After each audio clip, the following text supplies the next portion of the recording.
Can you hear me now?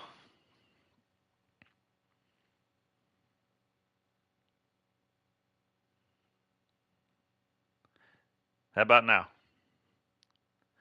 Okay, good deal. I'm glad somebody said it before I got things going. So, had a couple issues. That's what I was walking you guys through, but I think we kind of figured it out. Fingers crossed. I'm actually missing something, but I thought, look, we could keep going and going and going and making this and doing that and doing all the things, right? Or we could just have the first episode of season 1 start right now. I voted for the latter. So we're going to do that. The very first episode of season 4 going on right now. There is a championship in every single match because we vacated all the champions. I think it's important when I showed you guys how to fix universe mode. I almost think it's important to do it this way. So we vacated all the champions. We put the champions that were holding the belts back in the matches for the most part. Except for the Universal Championship. We're going to try this out. This is I'll explain it in a creator thing. Don't know if that's going to work, but we're going to try it out. I have not even tested out a ladder match yet, so this is going to be something. But you can see a title on the line in every single thing to establish who our champions are. We're going to have to do this for Smackdown, Raw, and the Stampede brand before we get into the Royal Rumble, which will be the very next thing up. So, why don't we just get this thing kicked off right now?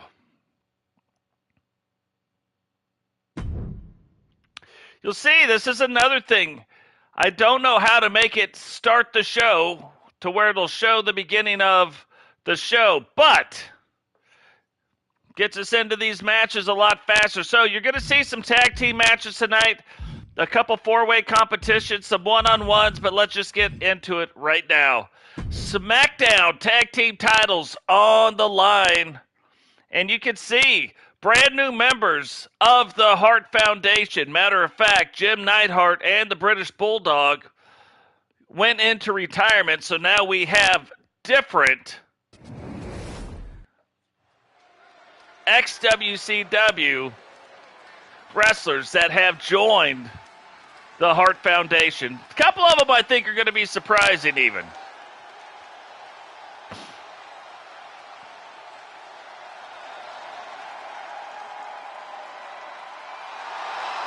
The following contest is a tag team match set for one fall and is for the Smackdown Tag Team Championship.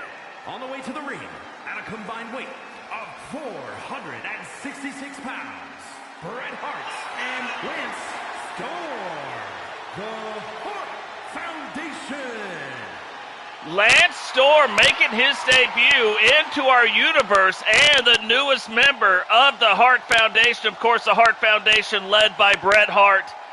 There's some other ones that we may even see tonight that are also in the Hart Foundation. But if the SmackDown titles are on the line, you know these guys got to be involved. At a combined weight of 493 pounds. Jey Uso and Jimmy Uso, the Bloodline. Nice, Sentinel. I finished yesterday. I just finished the male version. Have not done the female version, but there's a lot of unlockables inside the My Rise series. So if you haven't done it, you own the game, make sure you go out and do that. But the Usos making their way down to the ring. It's kind of weird seeing anybody from the Bloodline not carrying down all the championships, right? Probably not going to happen that way in our universe, but who knows? It could very well happen. Guys, too, if the volume is too loud on the mic or too low, you got to let me know. We messed with some settings. Thought I moved them back. We'll see.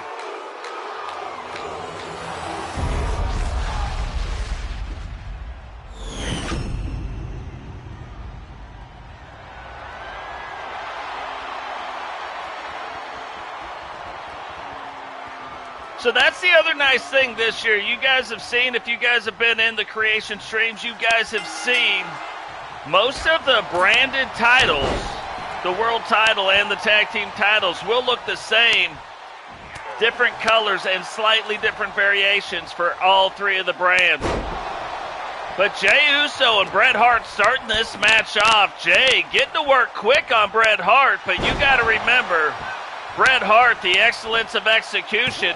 And now when they add Lance Storm into the mix as well, Lance Storm is also a very technical wrestler, also trained in the dungeon, but kind of a little bit more of a physical wrestler. Look at the Usos, though, not slowing down for anything. Bret Hart tries to roll out of the ring. Jey is like, no thank you. And then says, oh, Lance wants to get involved, he'll get some too. We'll talk a little bit about some of the shorts. Rebecca just became the 4th short in our wrestling series to go over 1,000 views, actually 1,100 views, so pretty cool. There's another thing that happened yesterday. That happened 2 days ago, and then yesterday something else happened that was pretty neat. Maybe we'll talk about a little bit too as far as subscribers go. But yeah, crazy stuff. The shorts are going crazy right now, which is good. Now, tag in. Jimmy now in the ring. Bret not able to get out of the ring and get Lance kind of tagged in. The Usos right now kind of on another level. Thought at least in the beginning this would be a lot more evenly matched, but so far that has not been the case. Bret trying to get it turned back around. And remember, it is still going to take a lot to beat Bret Hart. Now, the only thing is, these tag titles cannot be won. Even though they are vacated, they can't be won on a countout.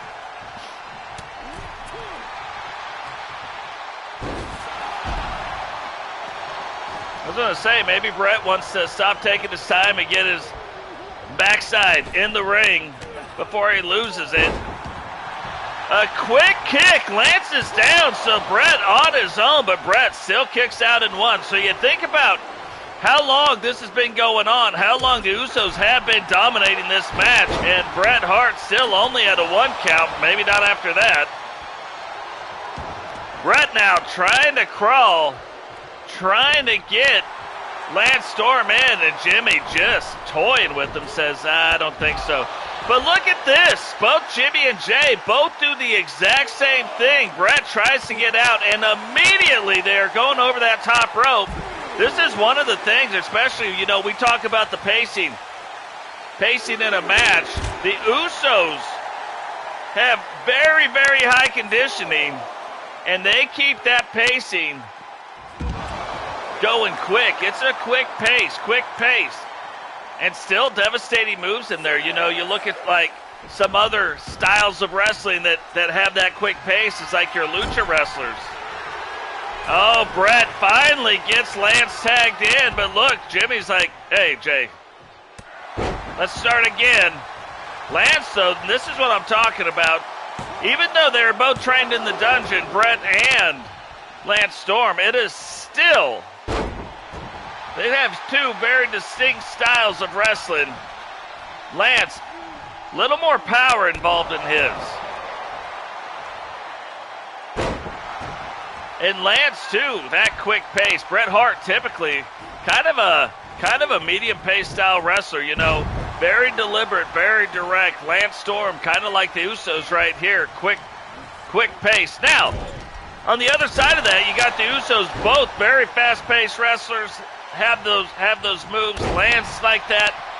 So what's going to be the difference in the match? Is it going to be the quick and medium, like the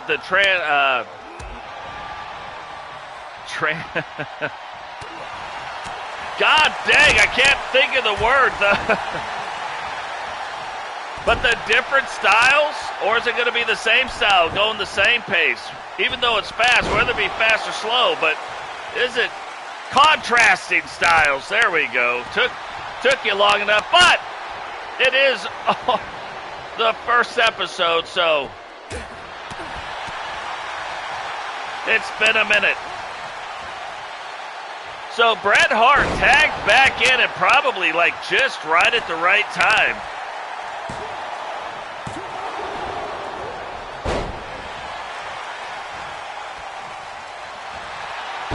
Yeah, I used one of the created wrestlers as well for the male. Of course, Totes. You know, you got to use Totes if you're Totes. Like you got to use Sentinel if you're Sentinel. But yeah, I haven't decided who I'm going to use actually for the female version of the story. Might actually be Jade.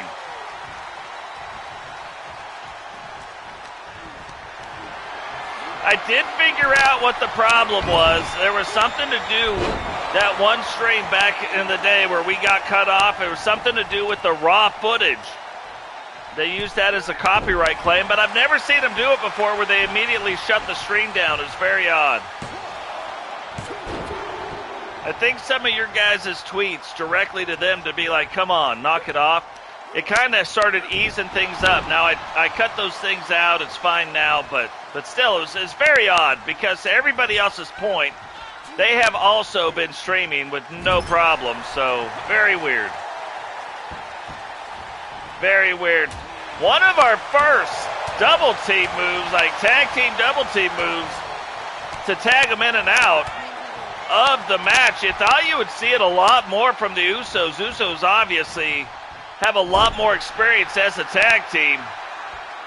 And now that they've seen them, no, thought they might have done it, but no, Jay's just kind of waiting.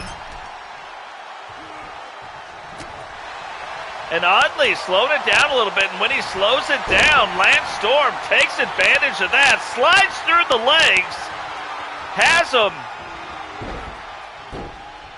him in a submission. He doesn't kick out, though. Jimmy gets in and breaks that up. Yeah, I was going to say, it kind of feels like, splits him open. I said, but it was going to kind of feel like these guys were going to keep doing these double team moves. Bret Hart now, big right hand, right on the head, which had just gotten split open by Lance, but Jimmy getting things turned around right now. Guys, remember, drop a like on the video, subscribe if you're new, turn on the bell notification, share the video.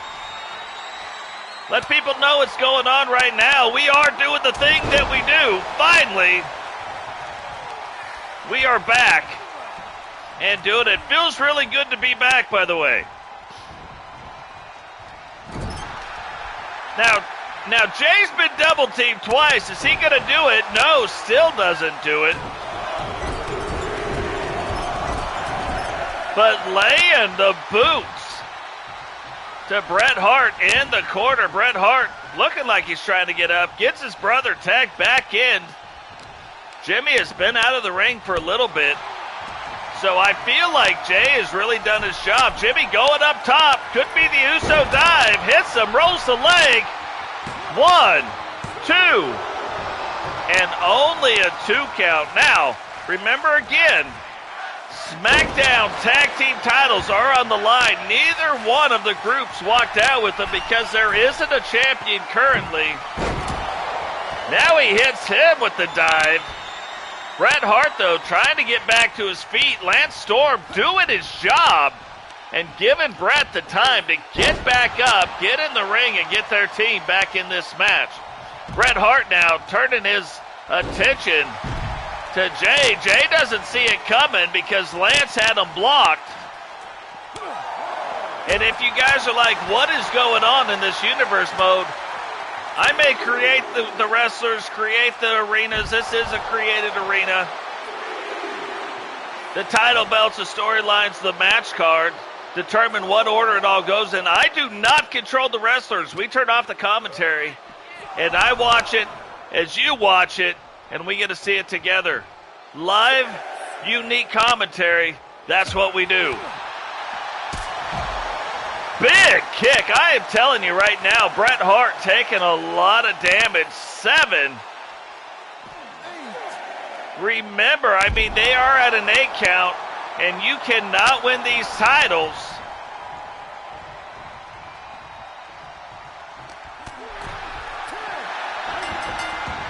the Bloodline wins the titles, but the titles will... Oh!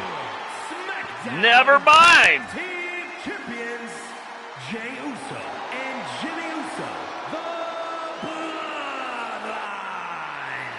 So,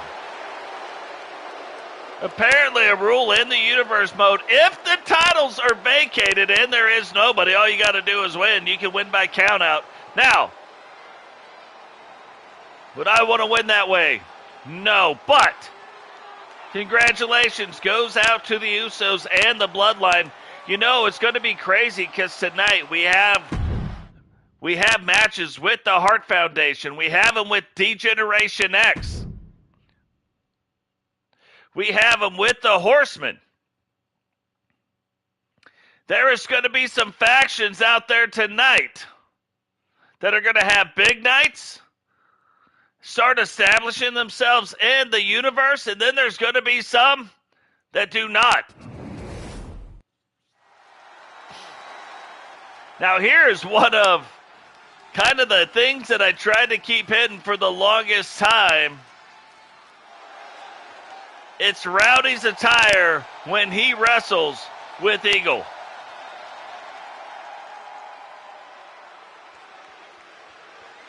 I just talked to Jane yesterday or the day before. She's been on holiday. She got sick, got better, went on holiday, had a great time. She will be back. You might even see her as early as today.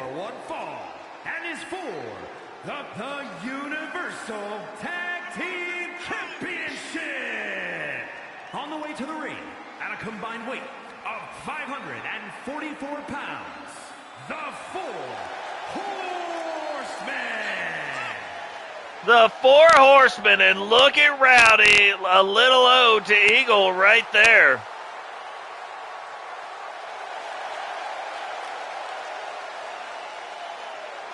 Probably won't wear this all the time, but he's wearing it now.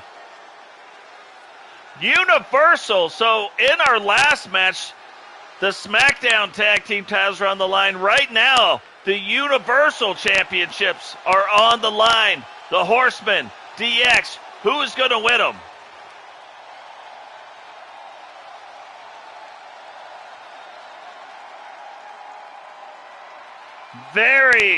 One of the most unique, probably the most unique, and think about the technology at the time. This is probably one of the most unique entrances ever. And their opponents, even to this day. Weight of 482 pounds, Shawn Michaels and Triple H, D-Generation X. The original two degenerates themselves making their way down to the ring. Are they going to be able to bring home the Universal titles tonight, or is the Horsemen going to get started off on the right foot in Season 4?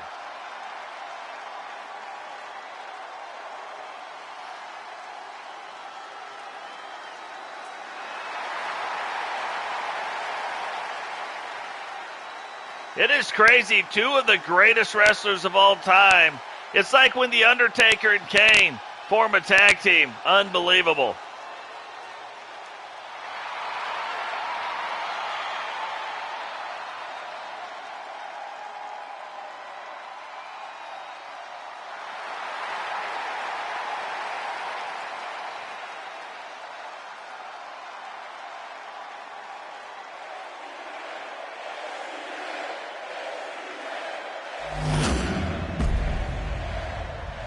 Crowd shouting out HBK, but not necessarily chanting out to Generation X, so that is something. Notice, again, all night tonight, no titles have been given to anybody. So title belts are on the line. They will be awarded right now tonight. They will be awarded on the Raw brand, and they will get awarded on the Stampede brand, formerly known as Outbreak. Shawn Michaels off to a quick start, goes for a quick pin, but Eagle up really quick. But Shawn sees it coming now. You got to think, what kind of experience is on the other side? You're talking about Mr. WrestleMania, both multi-time world champions. And that's one of the more interesting things, too, about the Horsemen. The Horsemen actually have 3 world champions in their stable, but Eagle yet to win a world championship. Will that change here in season 4? I have a feeling it will, but is he going to be able to step up and win a world championship as well? Rolls the leg, but only the 1 count with authority, kicks out, and that is probably how I would want these two to match up as well. Triple H against the Rowdy if I was the Horseman. And then on the flip side of that, have an Eagle pair up against Shawn Michaels. Might not always go that way, but if I was in the Horseman, that is probably one of the strategies I would have talked about. We got momentum, yeah, you got momentum, but we can keep it matched up this way. That's how I would want to do it. Rowdy now not really known for going up top, but Triple H said he's had all he could have. And when he jumps down, Shawn Michaels, this is that experience again, sees him coming, but Rowdy not having it, grabs him, bulldogs him down to the ground. And this might be a thing where Rowdy gets Shawn Michaels over in the corner. They throw a quick double team and get Eagle back in. Now, look at what's happening. I'm telling you, I don't have any insider information, but they seem to try to be sticking to that strategy. However, I might not have done it quite that way. I might have tried to get Shawn in the corner. That way, when Eagle comes in, he's still in control of the match. But Shawn taking advantage of what he can. Eagle rolls out of the way.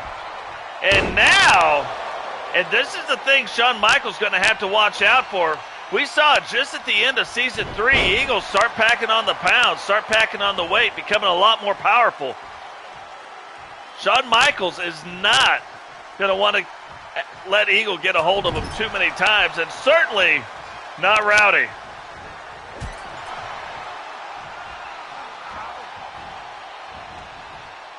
Rowdy, though, keeping him in that corner. What is he doing? That is a much bigger elbow drop than it may even look like. Yeah, that was only off the second rope, but you look at the size of Rowdy. That's about 301 pounds coming down just on the point of your elbow. Right onto the chest.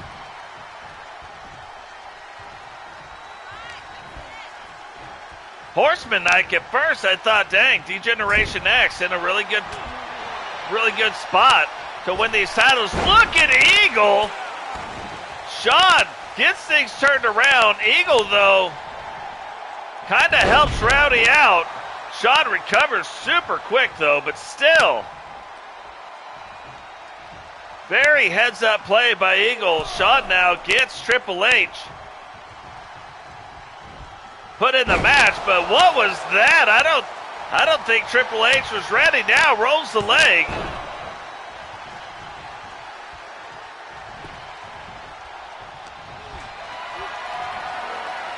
And Rowdy just a little bit quicker that time. But so far to this point, Rowdy has maintained control in the match, especially between him and Triple H. Oh, Shawn thought he got away, but Shawn does do his job and allows Triple H to get back to his feet and try to get back in control of that match. Now, I don't know if Triple H was expecting Rowdy to get up so fast, but whether he was expecting it or not, he did. And Triple H kicks out again in 2. Now letting the rights fly, gets up. And Triple H, giving you the display of the power that he possesses, keeps Rowdy up above his head, gets the crowd going, and brings him back down. Now, we've talked about it before, but when you do that, that is a lot of blood that is allowed to rush into your head. And then getting slammed down like that, that move becomes a lot more strong than you would if you just picked him up and over. Little oopsie daisies going on. Shawn reaches for Rowdy, misses, reaches again, and DDT right down on the old stunning to Rowdy. Shawn in and back out. Triple H now, you know, they may have had the same idea too, where they're like, hey, let's make sure you're matching up against their big guy, and I'm matching up against their smaller guy. So yeah, that might have been what is going on. Rowdy, though, trying to crawl. I think Triple H, I'm not sure. I thought he saw him. Thought he saw him trying to do it, but regardless of if he did or if he didn't, he sees him now, and Rowdy kicks out with authority in one. Now, something you'll notice as the match goes on, you'll see a lot more perspiration on the skin. You can still see the bruising and all the stuff, but you will start to see the wrestlers move slower. Something they did this year over what they did last year that works out way, way better this year. One thing that we learned in the very first match is because these titles are vacated, you can win the titles on a countout. And I'm going to tell you, neither one of these groups, I would put it past either one of them. Horsemen, all they want to do is win. D-Generation X, all they want to do is win. Rowdy takes care of Shawn Michaels. Triple H gets back in the ring. Wasn't sure if he saw him coming. But now Triple H with a huge spine buster too. And I don't know. It almost looked like Rowdy might not have been able to kick out of that, but Eagle gets in, breaks up the count. And now Shawn Michaels back up on the ring as well. You can see Triple H moving a lot slower than he was moving. Rowdy's still moving pretty good. A lot of perspiration, but he's starting to move a little bit slower now. Shawn Michaels back to his feet. And look at that. Quick cross body, but Eagle back to his feet. Shawn's like, no, you stay down. Eagle says, no, he will not. And Shawn keeps the offense coming. And that's exactly what I'm talking about. That suplex versus the Triple H suplex where he stands him up and lets that blood rush to his head. You can kind of see the difference. Eagle, though, not staying down until that super kick. What was that?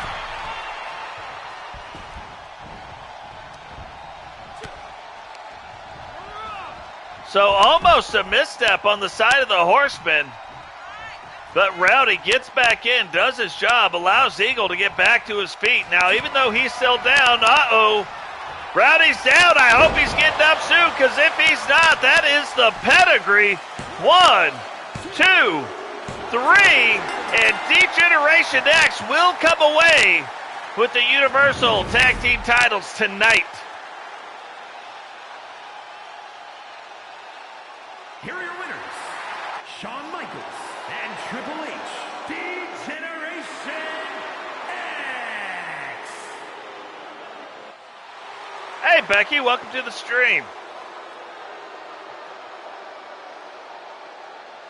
Nice. Nice. I hope you guys got popcorn. Tonight it's going to be a show. We're going to crack a cold one. Of course, it's ginger ale, but we're cracking it anyway. So, Horsemen actually have two other really key matches other than just that. Now, this is going to be something I've never tested it out before. We're testing it out right here. That Money in the Bank briefcase is not technically assigned to any show. I know what it says. I know what it's assigned to, but it's not technically attached in the show. So what I wonder is if we can win it, if one of these guys can win it in this ladder match, will they be able to use it? That would be really cool if they could and solve a lot of problems that we may have with Money in the Bank briefcases in our universe mode. So we'll see.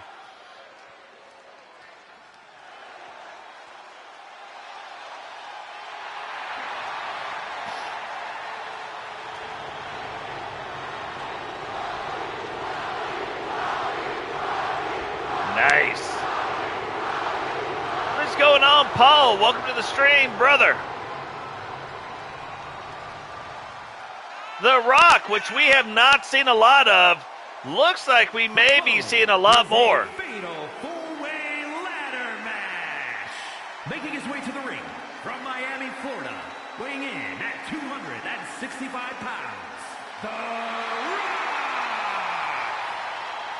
So the crazy thing is, though, I rarely now let any matches happen on the show without testing them extensively. I have not tested this one since we've had 2K23. I haven't even seen a ladder match, but I did want to. I wanted to test out the Money in the Bank stuff, and I was like, we're going to do it. But it did take me about that long to think about it. I was like, yeah, we're going to do it. So we haven't seen a whole lot of Rock. Rock now starting to come back and get in the ring a lot more. And I wonder if it's because of the Bloodline. Now, right now, Bloodline off to a really good start tonight. D-Generation Next off to a good start. Are the individual wrestlers, the wrestlers not in factions, are they going to get their fair share of the titles tonight? Tonight we will also see Jade going after the Intercontinental title and Angela getting a shot to retain her SmackDown Women's title. It's a big night tonight. Every match has a title on the line, except this one has a briefcase. And his opponents. First, from West Newbury, Massachusetts, weighing in at 251 pounds, John Cena. So John Cena moving from the Stampede brand to the Smackdown brand, was formerly Beat the Fiend, if you remember. Haven't seen the Fiend. And so then John Cena comes back to the Smackdown brand. And in his very first match back, trying to become the #1 contender for the Smackdown brand. Now, even if it doesn't work exactly where they get to retain that briefcase, they're still going to be the #1 contender for the world title. And that'll kind of be like the thing that we can see. We'll have one on Raw for the men and women. We'll have one on Stampede for the men and women. We'll have one of course on SmackDown, which we already do, but for the men and women.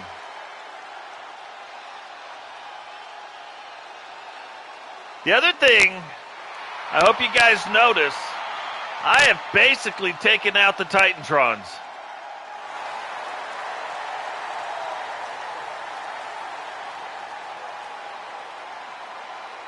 I think it helps create a more unique, because then it's not always the same thing. This is how wrestling used to be, so we kind of turned the clock back, got rid of the Titantron. It's almost like Monday Night Nitro S. They had no Titantron. From Ayr, Scotland, weighing in at 254 pounds, the Scottish Warrior, Drew McIntyre. However, what they did have was all the pyro, all the stuff, all the light shows. We have the same thing. You can still see the lights going on all over the arena. You can still see the pyro going off. So, I think it adds to a more immersive experience. You guys let me know what you think in the comment section. Do you like it? Do you want arenas with the Titantrons in it? Now, one of the other things, Titantrons are still going to be around when we have pay-per-views. I'm pretty sure we're going to leave those in there. So representing the Hart Foundation from Winnipeg, Manitoba, Canada, weighing in at 233 pounds, Chris Jericho. We've already seen Bret Hart, obviously the leader of the Hart Foundation. We have seen Lance Storm, and now Chris Jericho, also Canadian and a member of the Hart Foundation. Last season walked his own line. This season, a member of the Hart Foundation and no longer on Raw, but now also on the Smackdown brand where the Hart Foundation is. Now, the crazy thing, Chris Jericho will be in the match for the Universal World title. He is and was the current holder.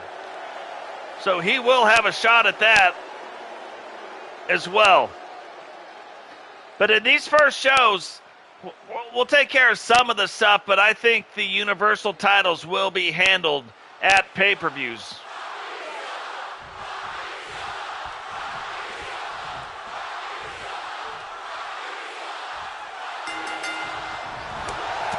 So here we go, four-way, not an elimination, a fatal four-way ladder match. Drew off to a quick start, and Rock does not want to even mess around with it. He says, let's get the ladder in right now.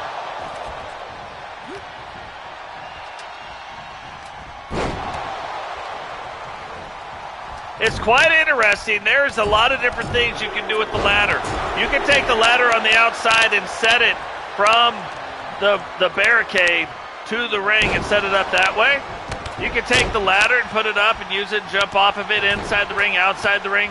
You can take the ladder and put it up into the corner, kind of get it wedged, kind of like a chair, but put it up into the corner and throw your opponent into it. So lots of different things can be done with the ladders. We're just going to have to keep our eye on, see what happens, especially when the action starts to spill outside the ring. You can see Rock did it right there, sets him up in the corner. Chris Jericho says nope and gets it and hits the Rock with it. Thought he was going to go and get it set up, instead puts it down, uses the springboard action, and now gets that ladder set up in the middle of the ring. And this is what I'm talking about. Now we got people on the outside. Look, it's only Rock. Rock's going to get up that ladder and see what he can do to get that briefcase out. So not even a little bit of progress made on that briefcase. Rock holding on to it and falls down. Now that is quite the drop. Rock, you can tell, hopefully did not hurt anything, an ankle or a knee or something.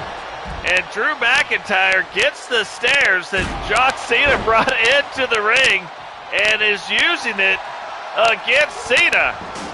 Cena now starting to fight back, gets those stairs out of his hand, but man, that has got to be one of the worst things in this game to get hit with. Solid steel, diamond-plated stairs.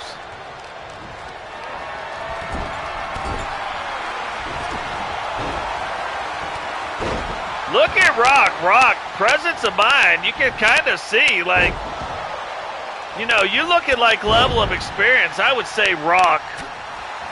Then I would say Cena. Then, of course, I don't know, maybe. So actually, I'd say between Cena and Chris Jericho, and oddly, Drew McIntyre, probably the least experienced. That shows you how much experience is actually in the ring.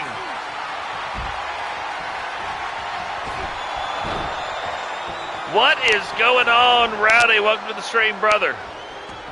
Well, they didn't lose their title belts, but they did lose a shot at one of the titles, at the Universal Tag titles so far tonight. But Robbo tonight will be taking on Roman Reigns in the main event for the Smackdown World title. Totes will be taking on Imperium. and Gunther for the Intercontinental title. Hopefully they can bring those two belts home. But right now, D-Generation X, current Universal Tag Champions. The Usos, your Smackdown Tag Champions now. All the belts now, guys, all the belts are vacated. All of them. Nobody's technically the champion. We vacated all the belts because I believe if we do it this way, when we start it off this way, we will actually get a very accurate championship history, which would be amazing. It'd be amazing to be able to click onto a belt, have a show where it's more of a news show about our universe, and then click on the belt and be able to actually see it. Now here we go, Rock setting up the People's Elbow. And hits Jericho with it, too. Remember, Jericho, Lance Storm, and Bret Hart, all members of the Hart Foundation. So we have now the Hart Foundation. We have the Four Horsemen. We have D-Generation X and the Bloodline all on the Smackdown brand. That's crazy. Jericho catches Drew McIntyre, drops him down on his head on top of a ladder. Now it's this thing right here where Rock gets this set up. He should immediately, if he sets it up, the very next move should automatically be him throwing McIntyre into. Look at that move right there. That is a very interesting looking move. Very next level stuff. Chris Jericho sees John Cena coming and quickly sets that ladder up.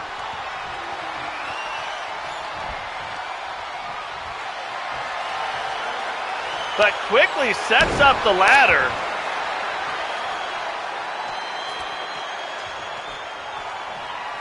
And stops John Cena from coming in. Now John Cena's starting to make the inroads, but look at this. All of a sudden, we had 3 people up on that ladder. Now we have none.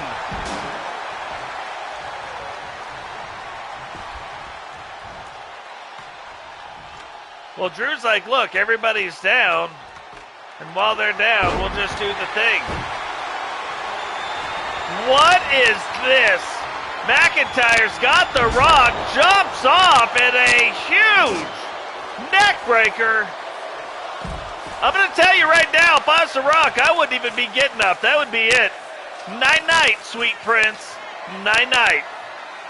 Drew McIntyre now trying to get that title off.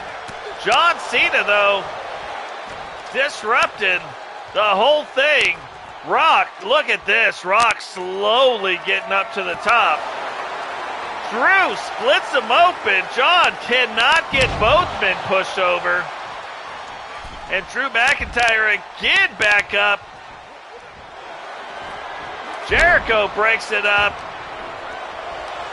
Cena gets that ladder taken down, but then gets a little backbreaker for his problems from Jericho. Rock finally back up to his feet. Jericho tries to punt the ball on 4th down and gets that ball a good 60 yards down the field via John Cena's ribs.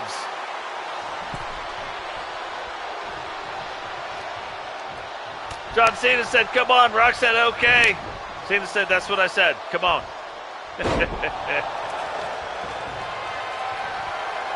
There it is. Oh, thought he was going to hit him with the old finisher. Doesn't get it, though.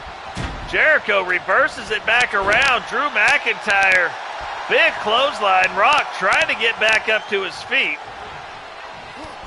And you can see these guys were hopping and popping all over the ring earlier, but now, not so much. Moving a lot slower.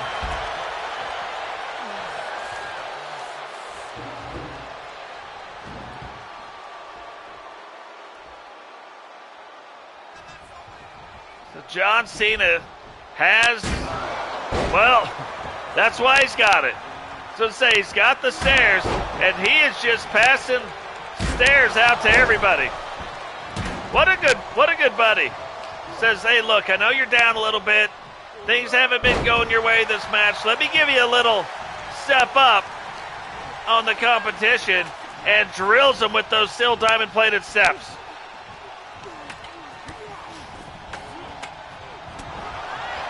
So Cena gets the ladder set up, gets him back down. Rock doing his thing. Nobody sees what Cena's doing. Cena's up on top. Now the Rock, oh, look at Cena. Stops now, waiting for the Rock.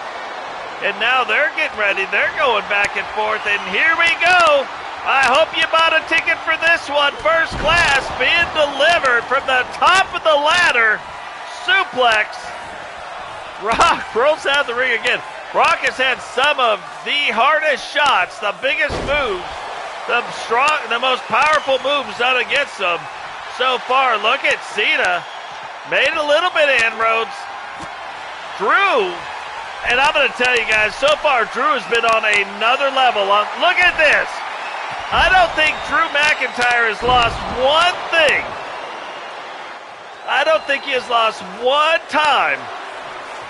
Against The Rock, against Cena, I don't think he's been up there against Jericho. But where they're both up on top of the ladder.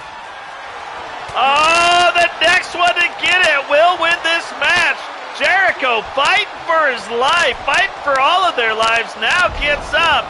Big slam. Cena gets rid of the thing, but now The Rock back in. You look, so far Cena and Drew McIntyre are the only ones to make inroads on that briefcase. The Rock hasn't done one thing with that briefcase, neither has Jericho. Can one of them come out the winners? That would be crazy. No, you lost to Triple H and Shawn Michaels. You lost to the original D-Generation X. Look at Cena. Look at what Cena's doing. Oh, the Rock catches Cena. Rock bottom. Drew McIntyre now has a kendo stick and hits Rock, but Rock falls back down on top of him. Chris Jericho still down. McIntyre down. The Rock getting ready to go up top. Oh my gosh. This would be classic Jericho if he could have got up those steps. John Cena now back to his feet. Everybody back to their feet.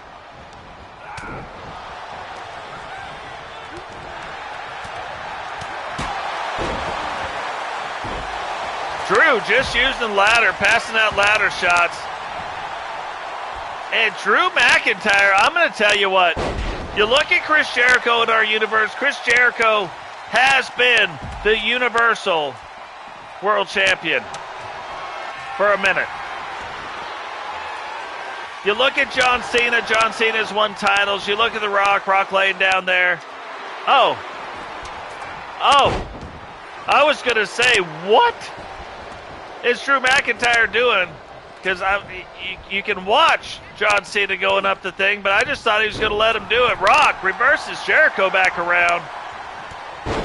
Jericho reverses him back around. Everybody's starting to move a lot slower. Nice catch by John Cena. Now they're fighting out there. Oh, can you see me? Incoming. Little shimmy move done to him. Now gets the ladder, hits Rock with it. Is he going to set it up and go up top? Everybody is down. He's going the wrong way.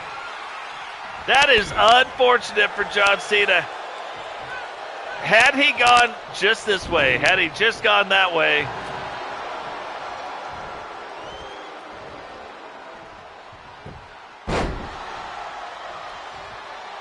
so I'm shocked Jericho didn't do it, but look at The Rock. Rock's like, okay, yeah, nobody's around. Gotcha. Let me get up here. Let me get up here and get this #1 contendership real quick. Let me just do it real quick. And The Rock comes away the #1 contender. You can see Drew McIntyre tried to stop him, but missed in that one mistake. Here is your winner, and Mr. Money in the Bank, The Rock.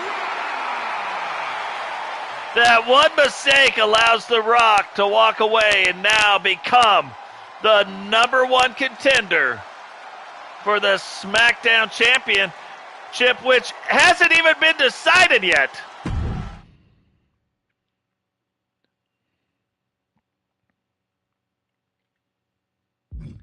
So you can see the matches coming up.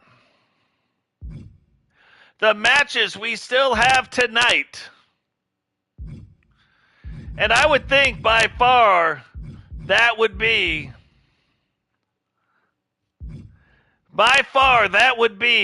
the longest match probably of the night. However, moving on. Fatal 4-way competition elimination match. Remember, Mick Foley has been our Triple Crown Hardcore Champion. He doesn't have the title, but he will have a shot to try to retain that title tonight against the likes of Randy Orton, Solo Sikoa. It's not going to be an easy match. And Braun Strowman, I believe. The following contest is a fatal 4-way Falls Count Anywhere match and is for the Triple Crown Hardcore Championship. Making his way to the ring from Sherrills Ford, North Carolina, weighing in at 385 pounds, Braun Strowman.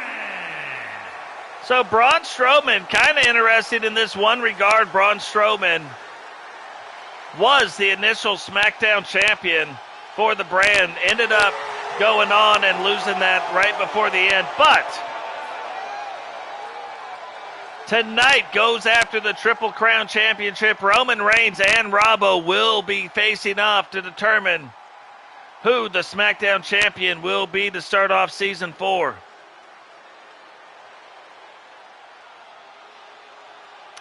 Yeah, all the gold, and we will see it. Representing the Bloodline from Las Vegas, Nevada, weighing in at 250 pounds, Solo Sikoa. Solo, too, making his way down to the ring. Bloodline already started off. They are the SmackDown Tag Team Champions. Can he bring home a Triple Crown Championship tonight with the Hardcore title? But yeah, all the gold's going to be in line, and it's going to be in line on Stampede because none of the titles, I vacated all of them. They are on the line, but if you notice, nobody's walking down with the gold, even though the gold is on the line. That means that you can win the title. You can win the title by a countout, which is how the Bloodline beat the Horsemen earlier tonight for the tag titles. Missouri, weighing in at 245 pounds, Randy Orton. Now, there's a few different versions of Randy Orton. This is my favorite. So this will be the Randy Orton in our universe. What is going on, Ghost? Welcome to the stream, brother. Guys, while Randy Orton makes his way down to the ring, just in case you are brand new to the channel and you don't know exactly what's going on, this is our universe mode. I make all the wrestlers with your help. It's been in all of our streams. We make the title belts. We make the arenas. We write the storylines. We do all the stuff. But what we don't do is control the wrestlers. The computer controls the wrestlers. I turn off the commentary and announce, and I watch it live. I see it when you see it, so it is all live commentary, brand new, and not commentary like the game is. I don't know of anybody who truly does it exactly the way we do it, like we do it here. If you like it, join the community. Drop a subscribe, share the video. There's people in your life who said you weren't a very good sharer. Prove them wrong right now. Share the video. Sometimes I can do that with a straight face. Sometimes I cannot.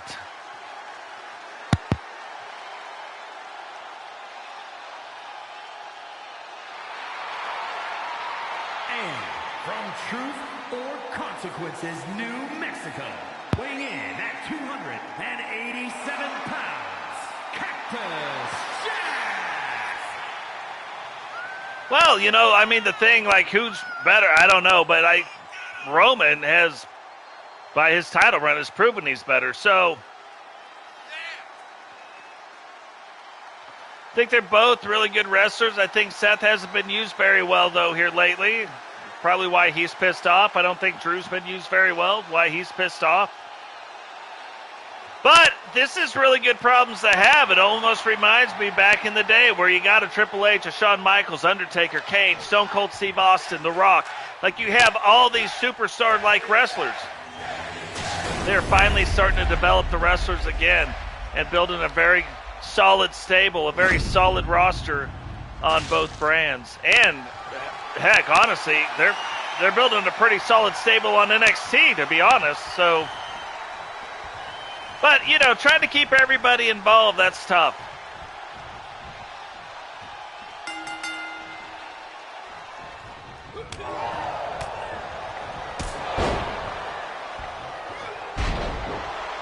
Yep, Logan Paul in our universe is in NXT, though. So here we go, getting started.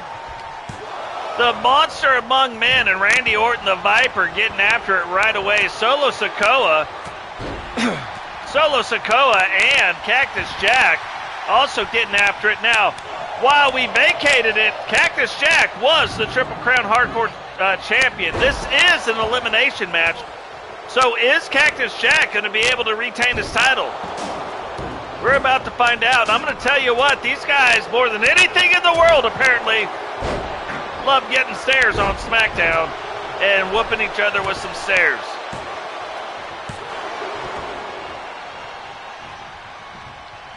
This does make me see that is one hell of a throw outside the ring. Solo still down on the ground. Cactus Jack just got out of the way of that clothesline. Delivers some offense to Randy Orton, who now rolls out of the ring. And since he went and got the stairs, can he use them? No. Cactus Jack one step ahead. Randy sees Solo coming around the corner and was on him before he could get him. Now, it looks like Solo.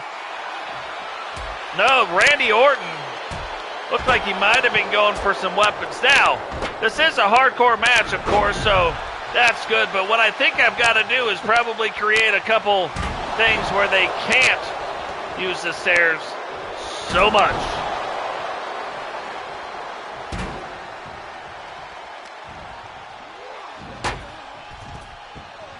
Look at that. Solo kind of been on the wrong end of some things. Like right now, I would think Solo Sikoa is in the worst position to win this title with the way the match has gone so far.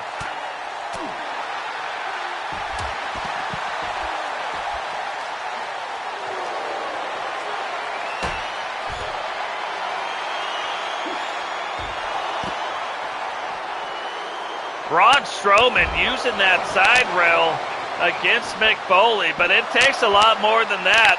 And this is almost how you know right away it's an elimination match. You saw them go for the pin right there. Nobody came to help them. If it wasn't an elimination match, everybody would have been going to try to break that up.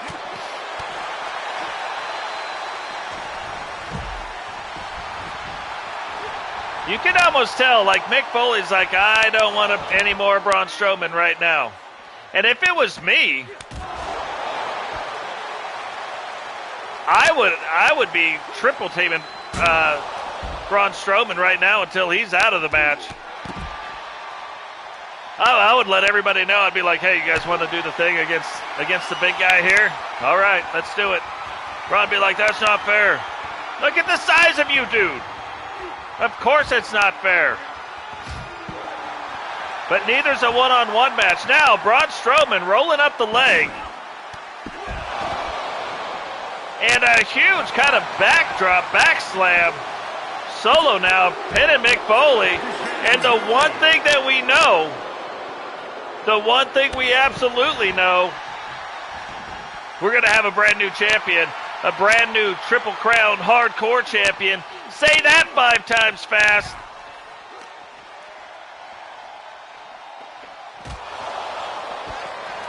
Oh. That was still a very, very good catch.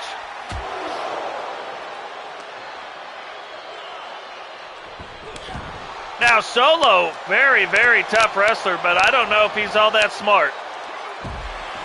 I would have stepped back, let Randy Orton do what he was doing to the big guy. Because look, I'm going to tell you, if you eliminate Orton right now, it's just you and the big guy.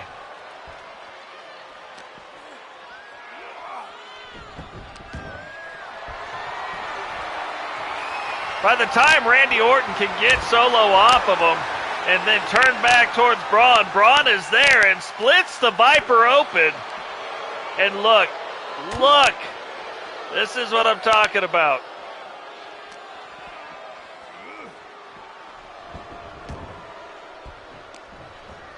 That is what I'm talking about. I just think Solo's going after the wrong guy.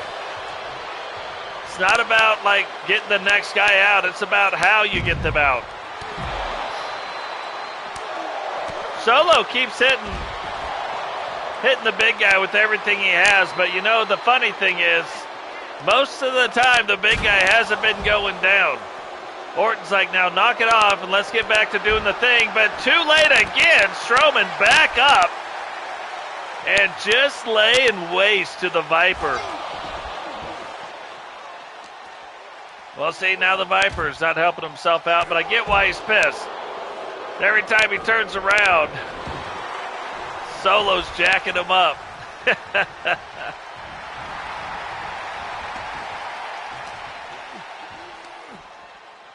Let's go here. I think what we need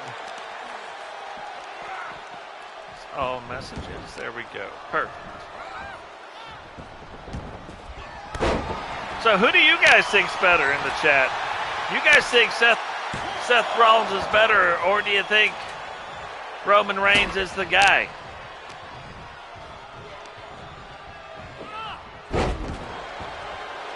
Now that is a huge slam down on top of that ladder, but Braun Strowman still gets back to his feet, still gets things turned back around, and now, oh, I was going to say that almost ended really bad, but Randy Orton gets things turned back around, hits him with an RKO. Is that going to do it? 1, 2, and the big guy kicks out. Now I think Braun's been chopped down to size a little bit. That is very, very helpful. And Randy Orton dealing damage, but slowing down the match. Oh! Looked like he went to do an RKO, missed it. Solo reverses it back around. Thought he was going to go with the Samoan spike. And he does. Now he rolls up his leg. 1, 2. And Randy Orton kicks out in 2. But here comes Braun.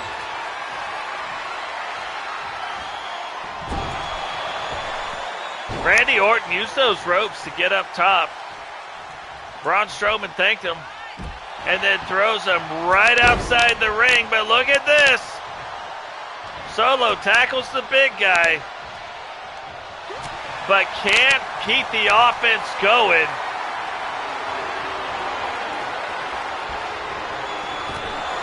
And Braun throws him up into that top rope, rolls up the leg. Don't think that's going to be enough. And Solo kicks out in 2. Randy Orton now delivering clotheslines, tried to deliver another one, but Solo jumps out of the way, catches him, rolls up the leg. 1, 2, and Randy Orton out in 2. Not even 2.5, pretty much just 2.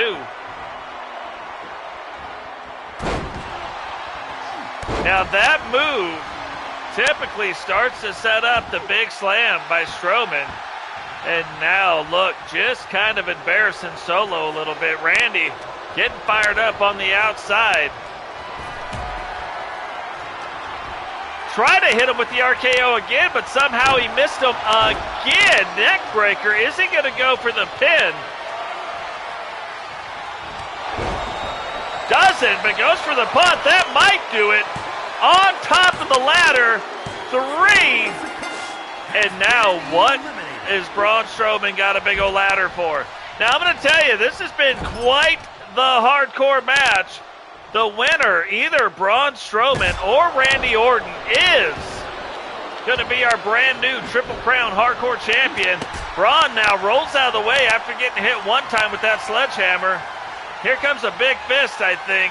Yep, there it is, right to the gut. Knocks Randy Orton down on the ground. Randy Orton now gets out of the way, walks over almost a little bit nonchalantly, and now look at this, the monster among men getting fired up.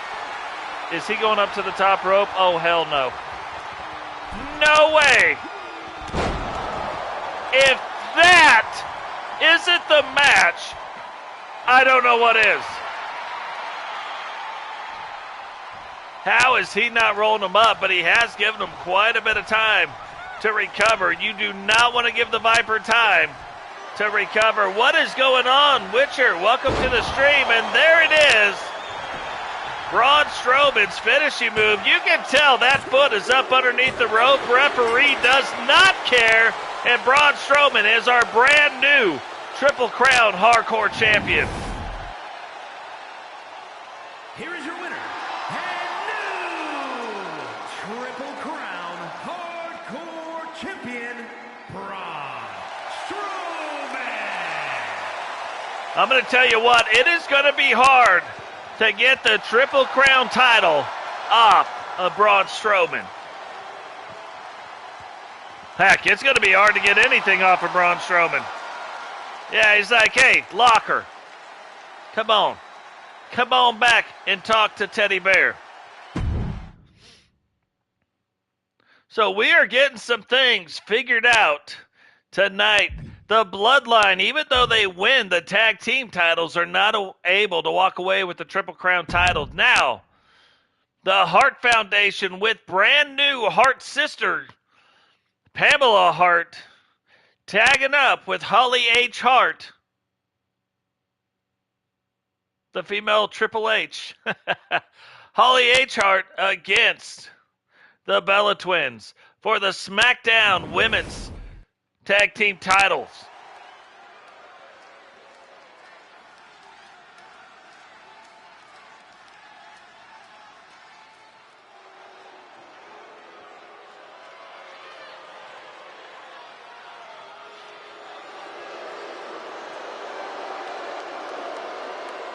It has been a while since we have seen the Bella Twins. The following contest is a tag team match set for one fall and is for the SmackDown Tag Team Championship.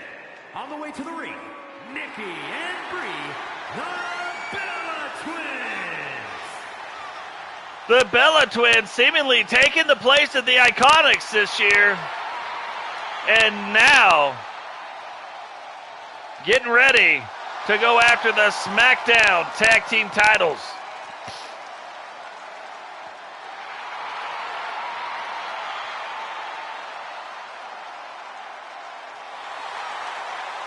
It's quite interesting, you know, the way we've gone. You guys have got to see it, but I don't know that it hits home exactly when you see it happen versus knowing how it happens when we set up these match cards.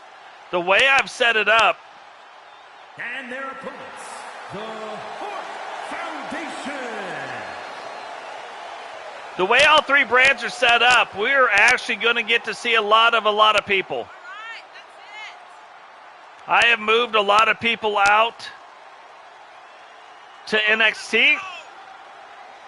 And then as we see people retire on these brands, we'll see those members, you know, move up. But for right now, we get to see a lot of, like, the main people. Like, we didn't see a lot of Rock, but there's a lot of these other things. We didn't see a lot of Steve Austin because there's a lot of these other things. Now, it is very condensed. So we will get to see them on a more regular basis. All of us.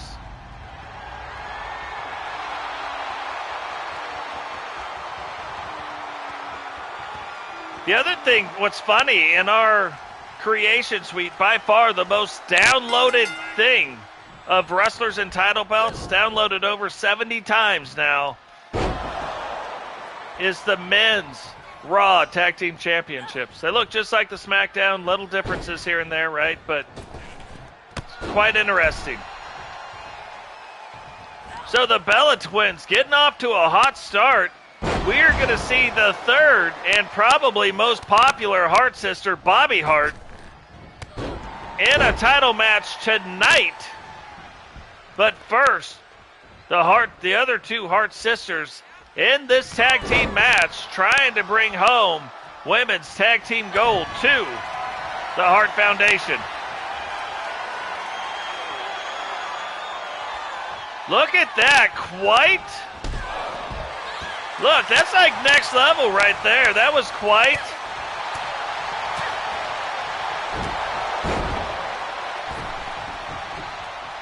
Quite the submission move, but Pamela kind of heads up. Wasn't sure if the other Bella was going to get involved. Doesn't, as it turns out. But still went over and just used that as an excuse to get involved in the match. Any excuse is always a good excuse in a tag team match.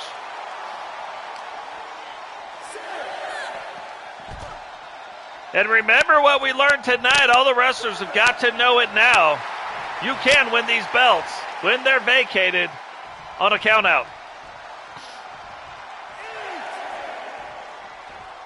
Nikki goes ahead, gets Bree tagged in.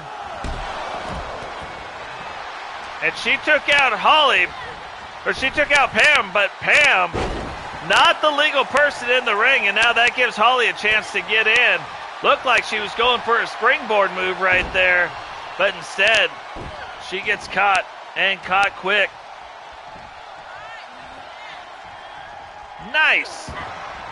Yeah, that your short just went over 1,100 views. I'll tell you another thing, since we're early in this match, another record was broken yesterday, and oddly by the Totes Goats short. And it's not for number of views, it's not for the length of time that's been watched. Actually, Cecil holds that with 10.8 hours as far as a short being watched. SC Jumpman holds the title. Holds the title for most viewed, and almost not by much, because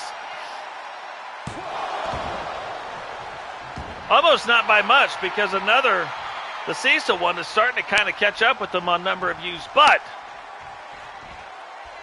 the other thing that I look at, and big time look at, is how many people subscribe to the channel during that short.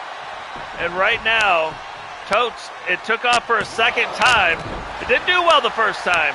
Did okay, but didn't do like, it wasn't like, oh, top whatever. But after yesterday, 9 people subscribed off the Totes short, which is also another record. Previously, it was 6 by Victoria Van Diver, and now it's 9. So, pretty cool, pretty good stuff. They're all doing very well.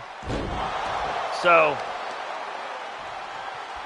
there's 2 that haven't done as well, but it's interesting. One of them got a subscriber, and then the other one yesterday just hasn't done well. So, it'll be interesting to see if it takes off again. That's what I'm waiting to see. But anyway, enough of that stuff. Back into these matches.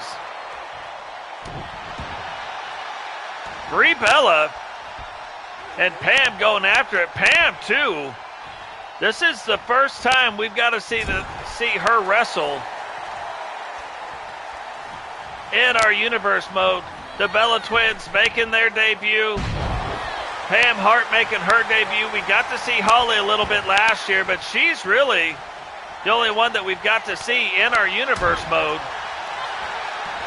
So that's quite interesting. And 2 of the 4 of these are going to be going home with tag team gold tonight. The women's Smackdown tag team titles on the line.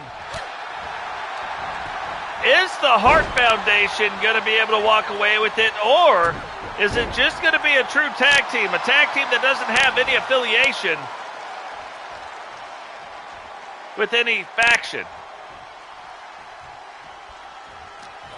You saw that right there, where Nikki gets thrown into the corner, and Brie has the state of mind to tag herself in to stop Nikki from being attacked while she's kind of defenseless. Holly, though, thought her back was turned, but Holly sees it coming. And now Holly trying to get Pam tagged back in. You can see Holly moving a little bit slower. But Brie goes in, slides, takes out the knee. Pam trying to get back to her feet. And Brie stays on top of it now, bringing her over into the corner. And the Bella Twins. You know, at least on a larger stage, the Bella Twins have a lot more time together. And you can kind of see that cohesiveness already playing out, where they are double teaming, getting in and out of the ring. Remember, still on the line tonight, the women's Intercontinental title, the women's title, world title, Smackdown championship, the men's Smackdown title in the main event, and the men's Intercontinental title, where we will see Imperium taking on Totes Magotes. Nice block there by Nikki. Stops that, gets back in control of the match. Pam, little slow to get up, and Nikki brings her back over into the corner again. Fights through it, but there you go. Rolls the leg, one, and only a 1 count. Boy, what a turn of events that would have been. Pam must have been saying something to the ref, and Nikki is like, cry me a river, Justin Timberlake.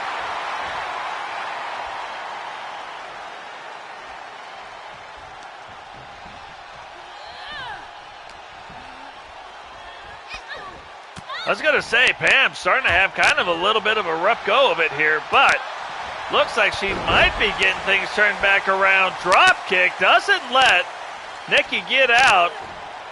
Tries to pick her back up, and maybe should have let her get out. Nikki now turns it around again. One rib breaker. One rib deserves another, apparently, two. And Pam out in two. Both tag team partners were coming in to get involved, but then saw, hey, it is being handled. It is being taken care of, so they back off. Nikki now setting up for her finisher. Can she get it on? Goes over, rolls up the leg. 1, 2. And broken up by Holly. Holly in and out quickly. Pam jumps back up to her feet, but Nikki's like, I'm not impressed with your jumping. And again, Pam fights through it. Misses the back attack happening by Brie. Didn't even know if she saw it happening, but sees it. And now brings Nikki over to her corner. Are they going to be able to get a double team in? Looks like they might. They whip Nikki into the corner, and what goes up must come down. And Holly, kind of odd, was getting ready to set up for her finisher, but instead starts playing it up to the crowd. Nikki takes advantage of that, gets Brie tagged in, and Brie on the offense. Nice little back step there. But might not be the time to be playing up to the crowd. Might be wrestling time right now. Now remember, the Hart sisters have gone through the dungeon training as well. Stu Hart's dungeon. So it's interesting to see them making mistakes like this when you know that is not what they were taught there. They were taught to keep the pacing of the match, moving forward, stay on the attack. You can play it up to the crowd when you win. Now look at that. Pam was there to break it up, but Holly just grabs that bottom rope. Referee breaks up the count. And Bree now says, oh, you like these corners so much, or these ropes. Oh, right. Watch out. Whoop, whoop. Chugga, chugga, choo-choo on that. Rolls up the leg again. But Pam there to break it up. Nikki there to try to break up the breakup. And Pam gets out. Thought she might keep going for it, but gets back into the corner. Bree, you can tell Bree a little frustrated right now with the whole thing. Rolls up the leg. And again, not only is Pam there to break it up, but Holly grabs onto the rope. You know, you do it the one time, I got to be like, man, Bree must not have realized where she's at. But you do it a second time? Come on, you got to have better ring awareness.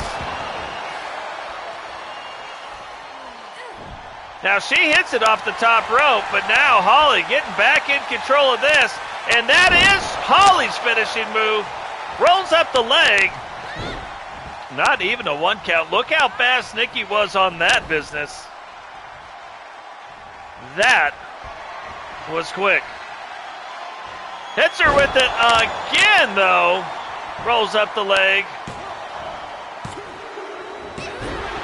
And Nikki does not get there in time. The Hart Foundation, your brand new women's tag team champions. Here are your winners, and the new SmackDown Tag Team Champions, the Hart Foundation. That's kind of crazy. I mean, you look at it, you got the Hart Foundation had a chance to be the men's tag team champions tonight, didn't get it done. The women, however, do get it done.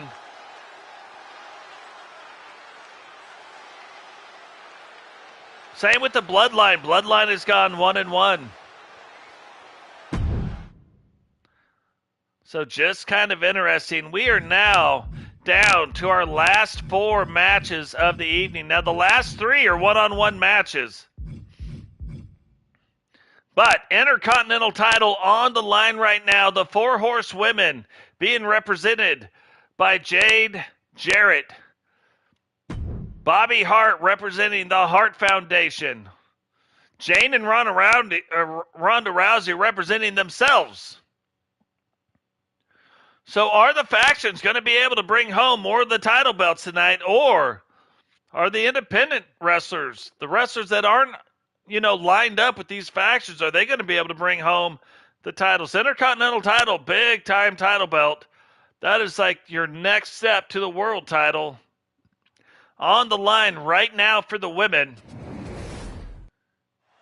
And then immediately following that, the Women's World Smackdown Championship will be on the line. Ronda Rousey now getting ready to come out and make her way down to the ring.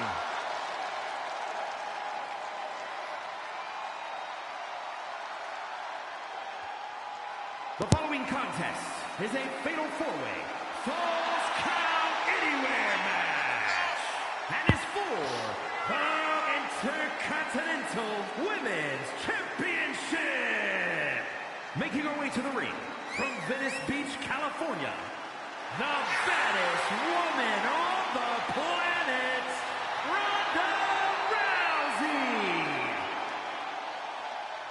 Ronda Rousey. Ronda Rousey, kind of a legend in her own right, getting ready to go after this title belt. And you got to believe she has got to be one of the favorites. First, from Leeds, England, the legend killer, Jade. But then again, it's funny. I say one of the legends, and here comes the legend killer, Jane, making her way down to the ring with her new entrance attire that nobody has seen yet. And not just that, but her brand new entrance.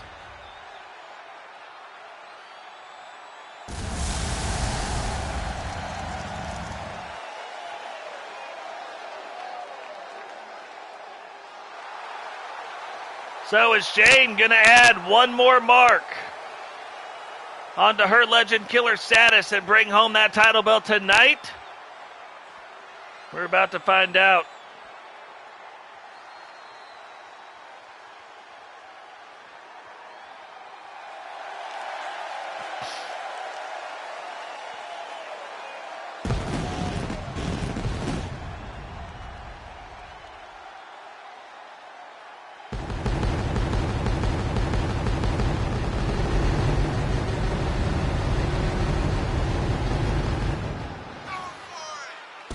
Jade now making her way down to the ring, one of the member of the Four Horsewomen. Remember, they are still one member short. How they are going to come up with the fourth member, we don't know, but it's not called the Three Horsewomen, it's called the Four, so you know it's coming. But when is it coming? How is it coming? And representing the Four Horsemen from Dallas, Texas, Jade, Jarrett.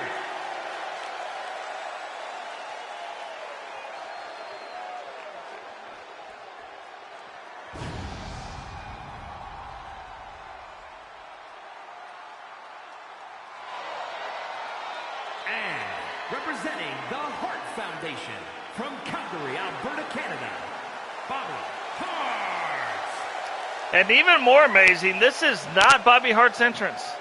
Like, why it reverted back to the other thing, I don't know. But, okay, that's interesting. We'll have to see how we are going to fix that.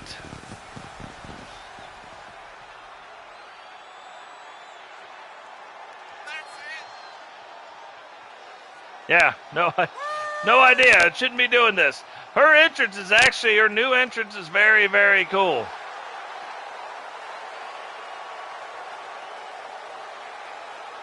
Hopefully we get to see it next time.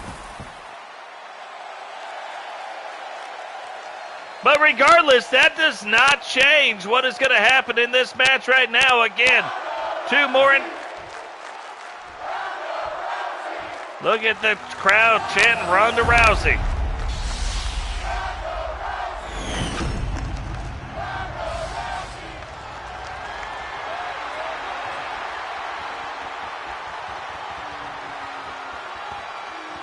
So, women's Intercontinental title on the line. Is it going to be one of the independents? Is it going to be Bobbi Hart from the Hart Foundation? Or will it be Jade Jarrett, one of the members of the Four Horsewomen? The other interesting thing in this match is there's not too many women that actually wrestle with a heel on their boot. Only two I can think of, Miss Frost, Jade Jarrett. Old Double J.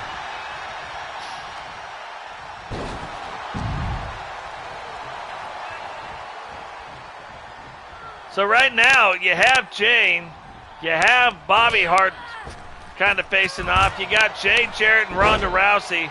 The thing that I've noticed, that it gets even crazier when you have a four-way elimination with the women. The men kind of stick a little bit to the people they start out wrestling, or the women, they will be back and forth. Now, in the last one with the guys, it actually went pretty quick too, so who knows? Very well-timed run. Jane knocking Bobbi Hart off of the thing and then trying to get after Jade Jarrett.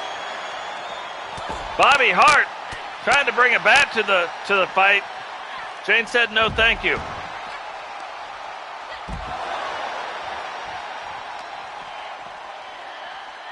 Jane thrown in the ring, jumps back out. Ronda Rousey grabs her. And now Jade and Bobbi Hart. It's kind of interesting having a Jade and a Jane. Then with my accent, it probably doesn't help at all. Probably sounds a lot alike. But Ronda Rousey and Jane on the outside of the ring. Remember that outside of the ring, a very big equalizer. Jade with a huge clothesline.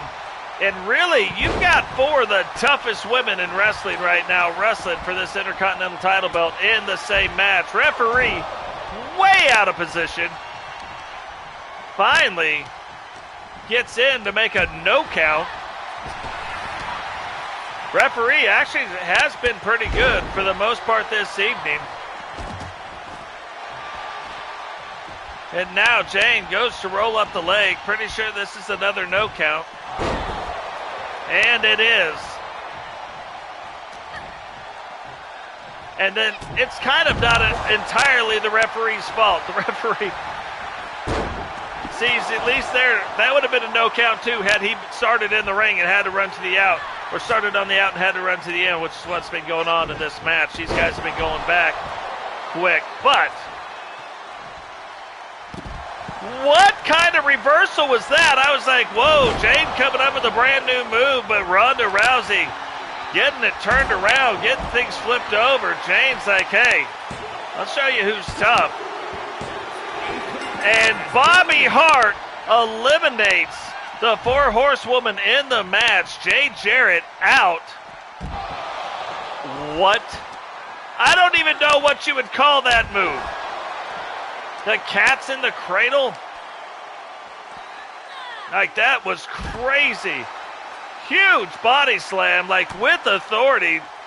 Now Ronda Rousey up. Jane in absolutely the wrong position. The referee, though, must have felt bad about that. Slows Jane down, and Jane remains on her feet. And now getting after Bobbi. Throws Bobbi back towards the ring. So does Ronda, but while Ronda was trying to get in the ring, Bobbi Hart had recovered. Big clothesline. Now going for the chops. Takes out the leg, and Jane says, hey, batter's up. Bobbi said, no, thank you. At least she's polite, and that's what's important. Bobbi letting it fly, like right now, really was going back and forth. But Ronda getting that headlock locked in, got her legs wrapped around the waist. Is Bobbi going to tap out right now? Jane wisely just kind of waiting back. Look at Ronda's face. She's like, I can't believe what's going on. Gets picked up and slammed back down. Jane there to capitalize, but Ronda breaks that up. And then here we go, UFC style. Swing and a miss. Strike one on that. Rolls the leg. Jane, though, out in one. She didn't miss that time. She has gotten 2 hits. Sucks the third one, though. And gets flipped down. And there it is. Puts her in the arm bar.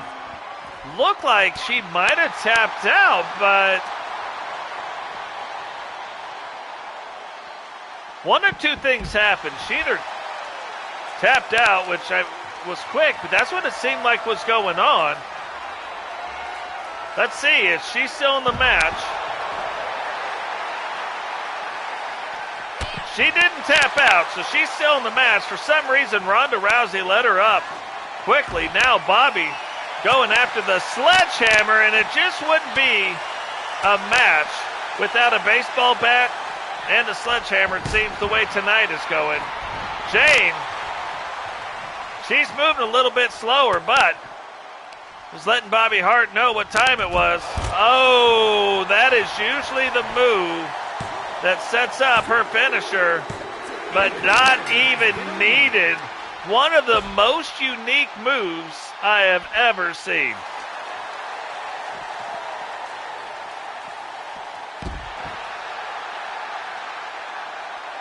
Now Ronda thought she might have been going maybe for an armbar, maybe for a pin.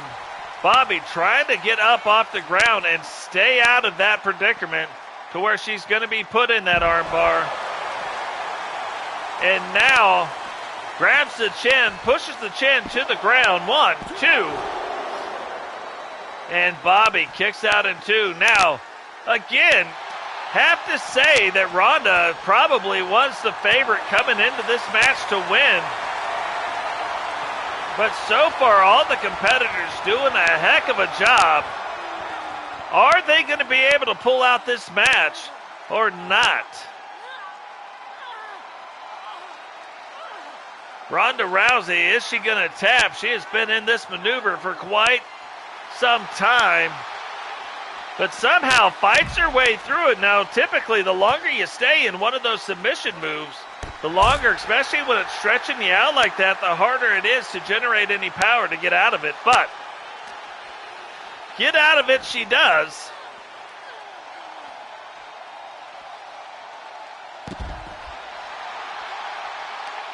And that's the one thing you got to be nervous about when you stay on the ground that long. Like, look, this is the kind of thing that happens.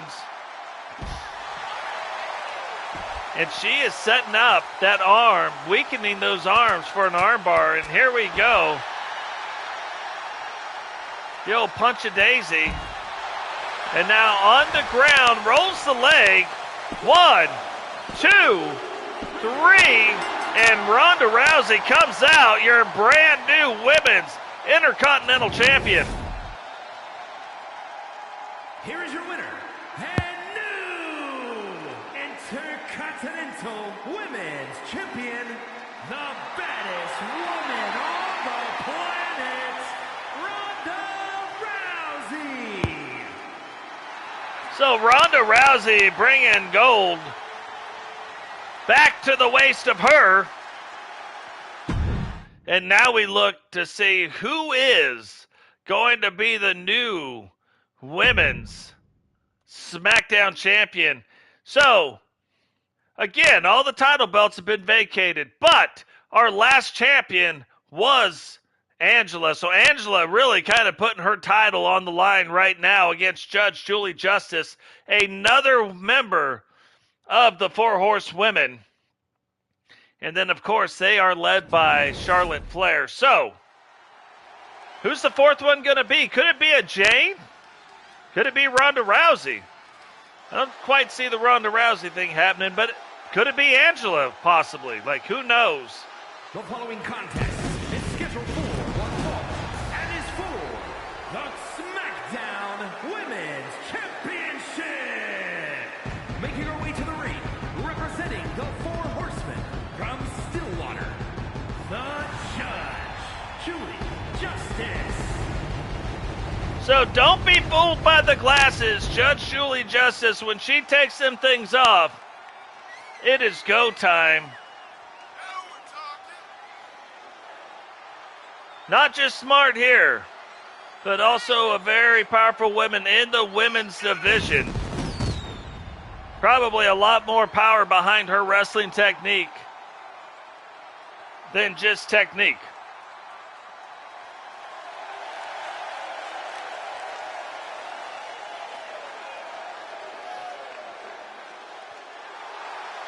And you can see the Justice right there on her hand. She's just letting you know. Justice is about to be served.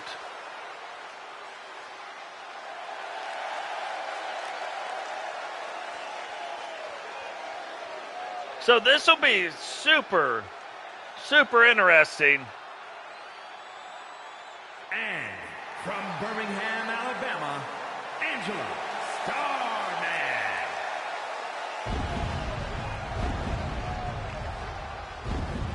So remember, she was our last champion. Will she be able to retain the title tonight? That'll be very interesting to see. Now, the other thing that's going to be kind of interesting is Angela kind of in a really good position, I would think, maybe even like a front runner type, to be a part of the Four Horsewomen, considering Eagle Star, one of the original members, him and Rowdy, both the original members of what we would call like the Horsemen 2.0. Robbo comes at a later date, right? Ends up replacing Dave, or the imposter Dave at the time. Ghost has gone on out of the Horsemen. Totes there now. So the original two members. So she might be a front runner in that.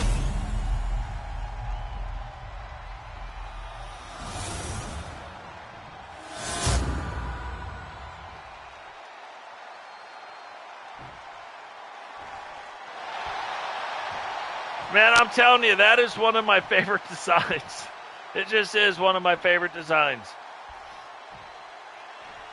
You look at that, look at the light heavyweight championship. Love those designs. I have a thing called the Undisputed Tag Team titles. Not in our universe mode right now. Maybe someday they will be, but it's another tag team title belt. Just a crazy good looking design. So you can see Angela gives up a little size to Judge Julie Justice, but Triple J is one of the larger competitors in the women's division. But as we find out time and time again, size is not what matters in these matches. Maybe the size of the heart, but it is not physical size what matters. Can they set up their moves? Can they do the things they need to do? Are they going to hit their moves in the right succession?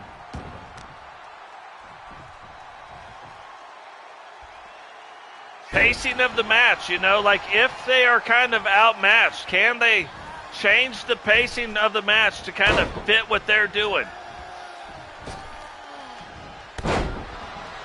Look at that, both ways now, rolls the leg, 1, 2, and out in 2. I think Angela might be a little bit stunned by what's going on here.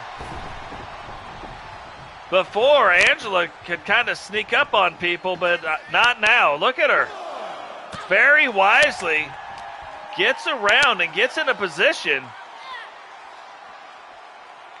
Oh, just missed her head on that and then ends up delivering the helicopter to Judge Julie Justice.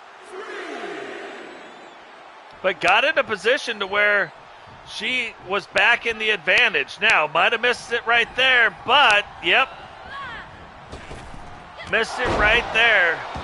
Judge now back in control. But look, Angela not want to stay down either. Regardless of how it goes. This is not going to be an easy fight for either one of them.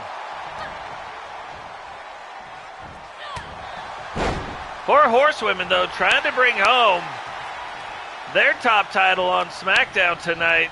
Angela trying to keep that title out of the hands of the factions, trying to keep it independent. 1. But again, like we talked about before, is this an audition for Angela? Maybe this is an audition to get into the 4 horsewomen as well. Maybe there's like a double-edged sword. Not necessarily if you win or lose, but how did it go? How did you fight? Did you give up? Was it a great match? Did you win it?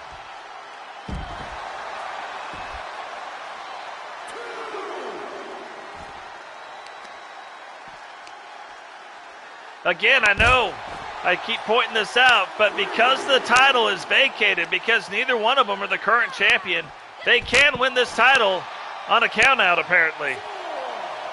At least that is what the game has led us to believe. So somewhere in the bylaws of our universe, apparently it's possible, where most of the time it is not. Oh, here we go, Judge. Getting ready, setting up for it, but no, Angela gets that turned back around. And 1, 2 big clotheslines deserves a drop kick. Now trying to get Justice away from the ropes. Looks like she's going to roll up the leg. 1, 2. And with authority, Justice kicks out, but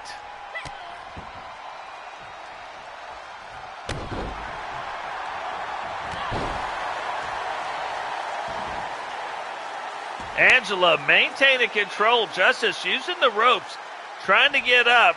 Now she is in the corner. Angela pulls her back out. Jumps, big bulldog.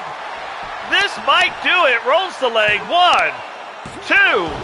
And no, it doesn't. Justice out in 2, but look how quick this match can get turned back around. Like in a heartbeat. Angela now. Oh.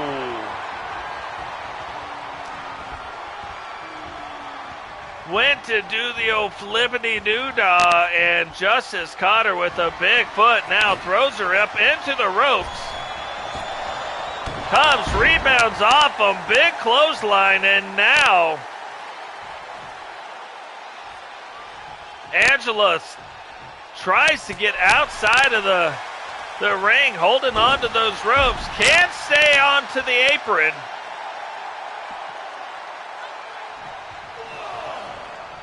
And now the judge walking around, almost like stalking her prey. Maintains control. One kick. Here we go. It's time for the sentencing. Thought she was going to actually roll up the leg, but didn't. Normally, she will grab the legs right there. Hits her with that, now rolls up the leg. 1, 2. And Angela kicks out in 2. Thought that was going to do it. Justice is like, what just happened?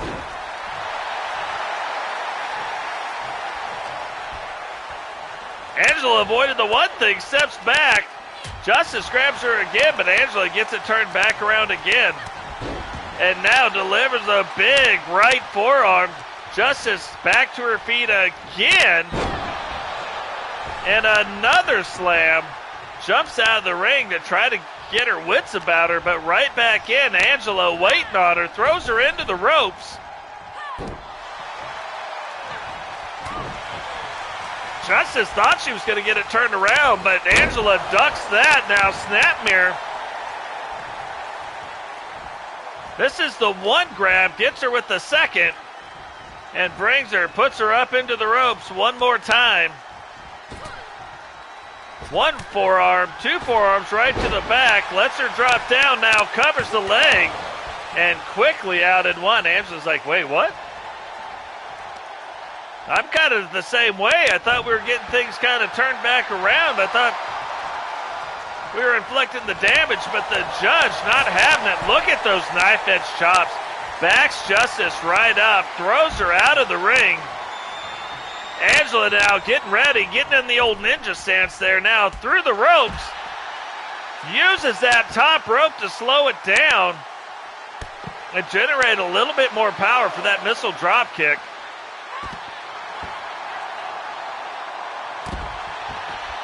Drops the elbow again. Angela really pulling out all the stops right now.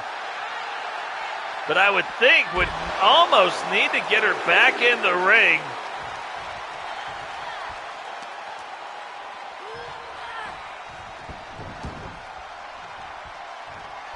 Oh, look at this. Going up to the top rope. Big elbow down right on the back. That could do it, but it is not going to do it. Huge kick right to the side of the ear. That has got to knock your equilibrium right out of balance. Now, she kicks out, but that is not quite with the same tenacity as it was before. Angela now clearly making the inroads. This has been one of the better matches of the night so far tonight, especially when you look at the different one-on-one style matches. You can see right now both women extremely tired. Angela not even able to run to get over to where she's at. Just doesn't have the energy to do it. Now throws her right in to that metal post. And now playing up to the crowd. Playing up to her a little bit, letting her know like, hey. But look at this. The judge. And that is a huge owie. Maybe even a mistake going to the outside. But going to the outside, maybe a little mistake there because now the judge starting to get it turned back around. Both women trying to get back in the ring. Which one will have the advantage? I don't know. But the judge tried to take Angela down. Doesn't do it. Oh!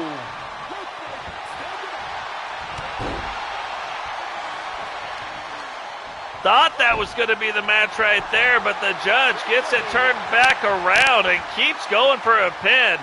But Angela wisely right up next to them ropes, keeps getting the rope break though. This might do it.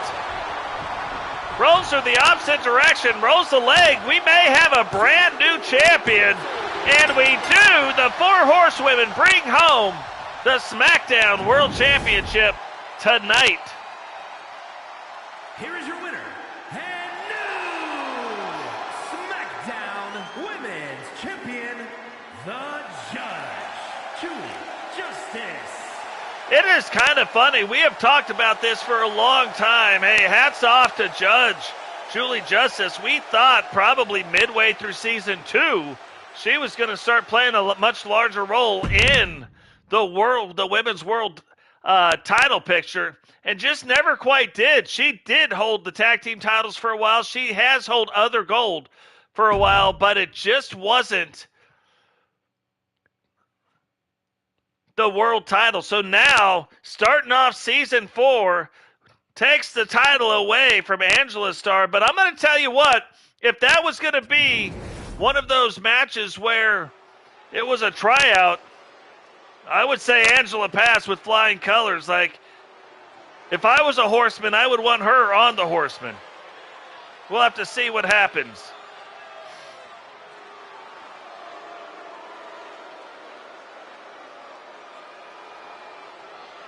Imperium now, apparently minus one of their guys. Getting ready to make their way down to the ring. Kind of the crazy thing about this, though, all of Imperium is coming down to the ring right now, and only one horseman. If you're a horseman, you would say that's the only horseman you need. One of us. And is for the Intercontinental Championship. Court is adjourned. Making his way to the ring, accompanied I love by it. Giovanni Vinci, representing Imperium from Vienna, Austria, weighing in at 297 pounds, Gunther!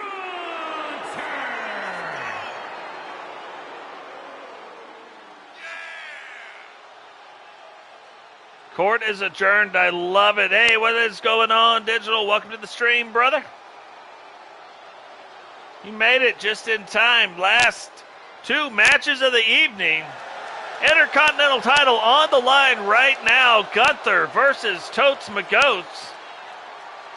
But it kind of makes you wonder, where is the other member of Imperium?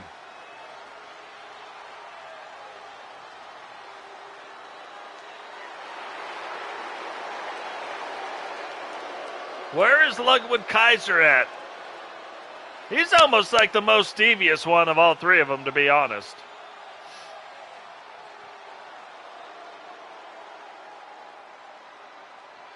But despite the numbers, Totes McGoats getting ready to make his way down to the ring tonight.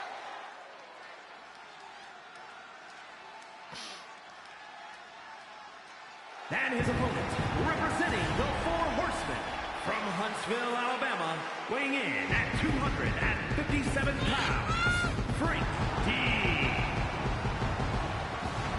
So the newest member of the 4 Horsemen, we've seen 2 of the Horsemen tonight, and a new look for Rowdy when he tags, when he's in a tag team. Otherwise, we know what his singles attire looks like. But I kind of like it. Very interesting. The next Horseman tonight going after the Intercontinental title belt, Gunther getting his shot. Now, the difference between Season 3 and Season 4 is the U.S. and Intercontinental title belts have switched. So they line up more with the show now. And then remember, in the main event, the head of the Horsemen, Robbo, will be taking on Roman Reigns, the head of the Bloodline, for the Smackdown World title belt. As Rowdy said earlier, all the gold is coming out to play tonight.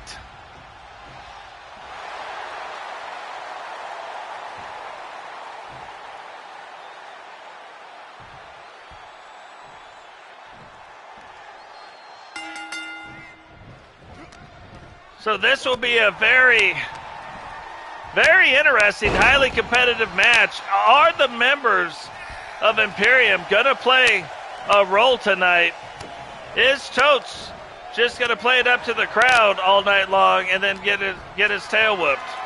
Don't know. We are about to find out, though. Right now, though, Totes McGoat's in control, though Gunther not having it. Kicks out in a 1 count. An interesting, like, swinging Scorpion Death Drop or a swinging reverse DDT. Big power bomb, and remember, we do not control the wrestlers. We do not know how it is all going to end. So if you're just joining us,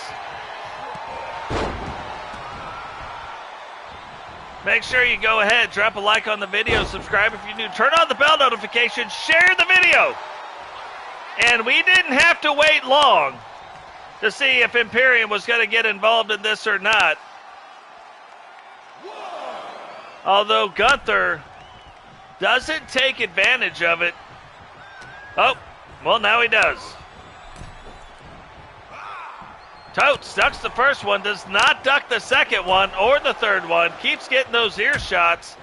Takes another one to the other ear just to even it out a little bit. And then Gunther taking it to him. Drops him down on that apron.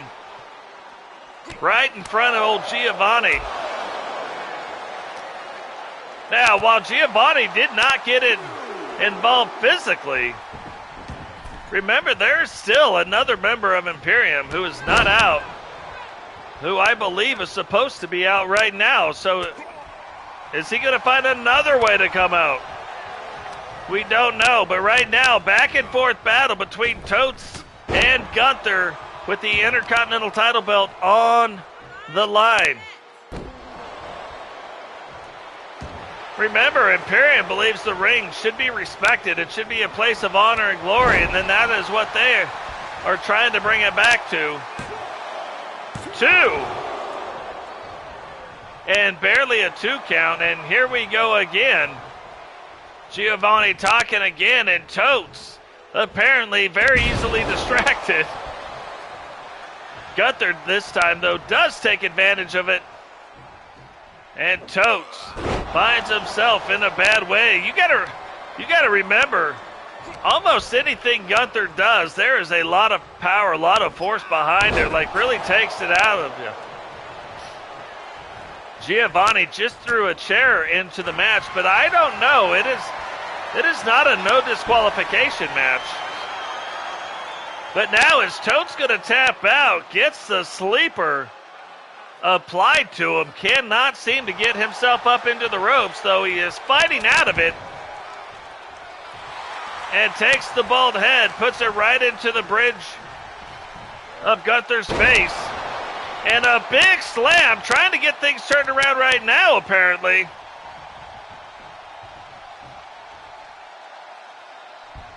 And we've already seen Giovanni get involved a couple times, and it seems like every time Totes really starts making some inroads, and here he goes again. And Totes is like, man, I've about had it with your business.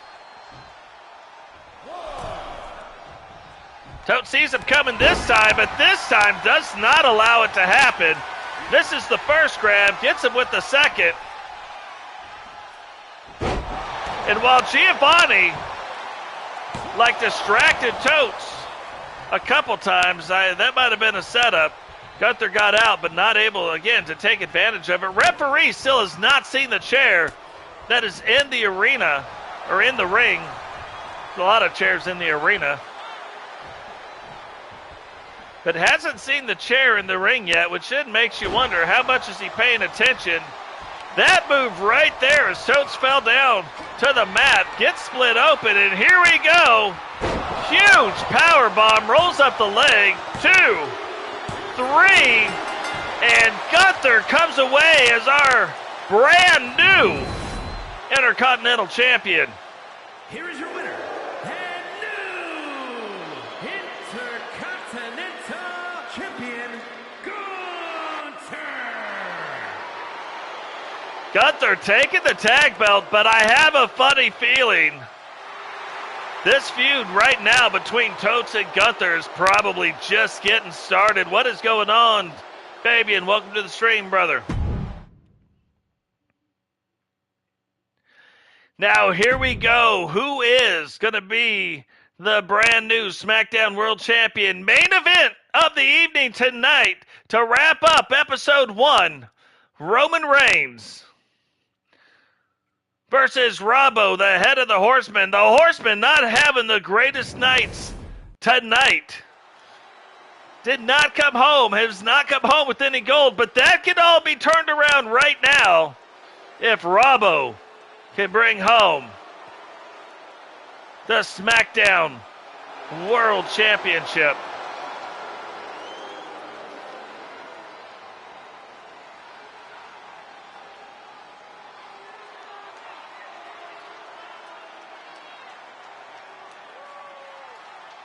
What do you guys think about this arena? I love it.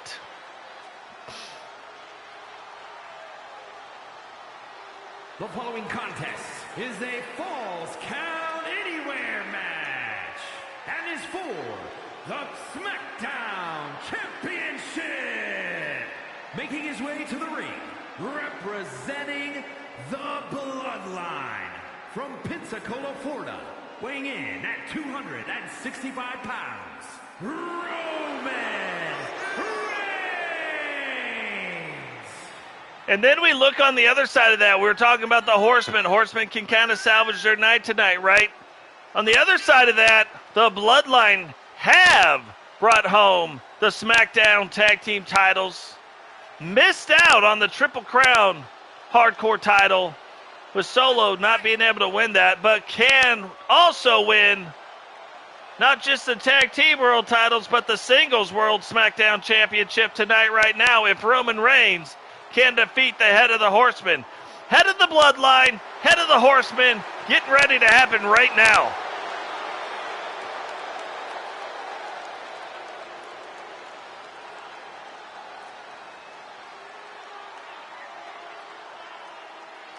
Love it. Love it.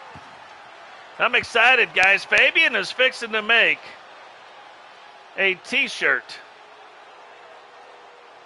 for our wrestling universe. We'll figure out a way to where we can get the t-shirt design out. You can see what it is. We can see what we can do with it. And maybe there will be a way we could purchase them. That would be super cool.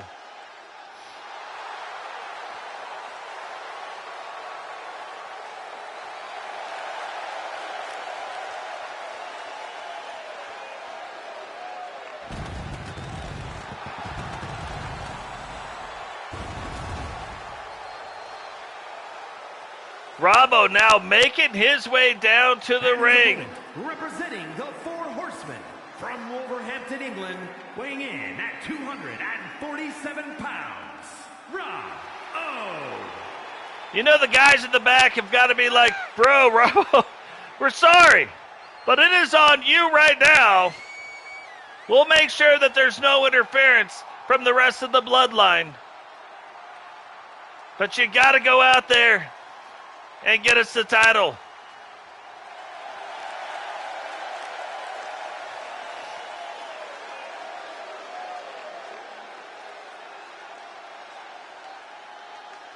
So this is going to be one heck of a match. You look, one of the greatest title holders that we've ever had in the TSW brand when we had that. Now going up against one of the greatest world champions of all time in Roman Reigns. The two of them meeting right now. Like, this is crazy. This is like pay-per-view event type match happening right now on Friday Night SmackDown.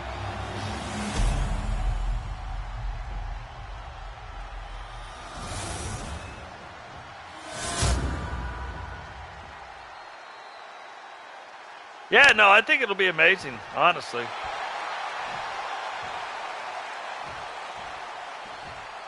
I think it'll be cool, too, you know, maybe as we grow moving forward, maybe you handle, like, the merchandise type stuff as far as the T-shirts, you know, maybe we make 4 or 5 different T-shirts they order, They can order the t-shirts and we can figure that out. Who knows? Who knows what we all can do? I always say rising tides raise all ships. We're all in this together.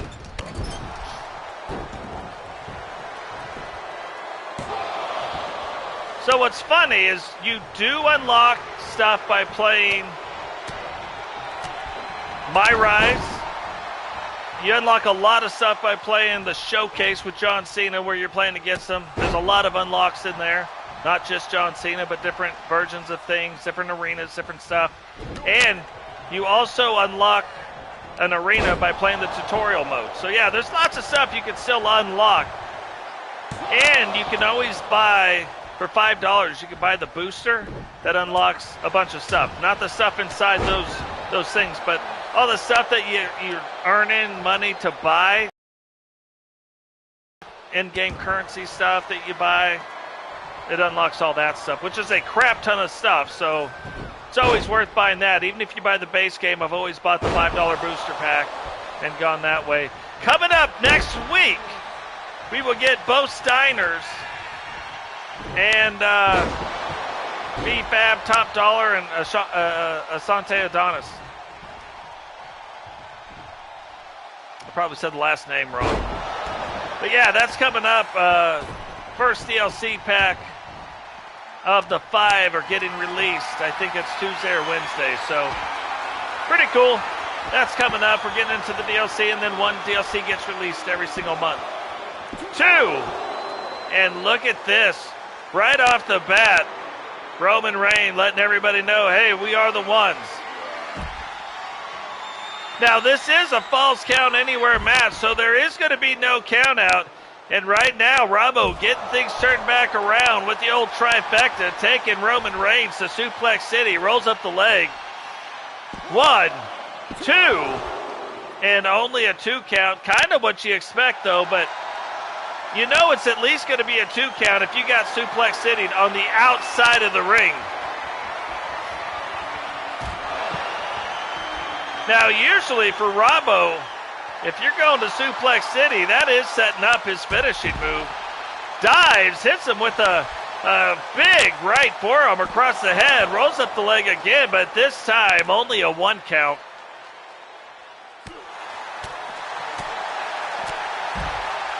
Big headbutt. And I like the different color schemes of the rings. We know SmackDown's blue, obviously, right? But you can see we've downloaded different versions of a SmackDown logo to put in here. We know Raw's red, but I like running those color schemes throughout, and Stampede is yellow. That is why this year the Stampede belts will be yellow and the Universal title belts will be the black and the white for the women. 1. And this is what I'm talking about. Look, Robbo got off to a rough start right at the beginning of the match. Roman Reigns kind of controlling it. But then Robbo gets things turned around, and he has been in control for a hot minute. But look at Roman Reigns, still only a 1 count. So that just goes to let you know how tough Roman Reigns is. So far, he has made just barely 1 step ahead of Robbo and beat him to some of the moves he's trying to do. And Robbo left reeling a little bit, was doing much better on the outside of the ring versus the inside of the ring. But remember, Robbo and Roman Reigns can end a match that fast. And I mean that fast. Now this would be interesting. I don't think it's a no disqualification match. So I wonder if he actually uses, like if either one of them actually use the stairs, if that will disqualify him. And remember, the world title's vacated, so that you could still probably win on a disqualification, win the actual title belt, where normally you wouldn't be able to.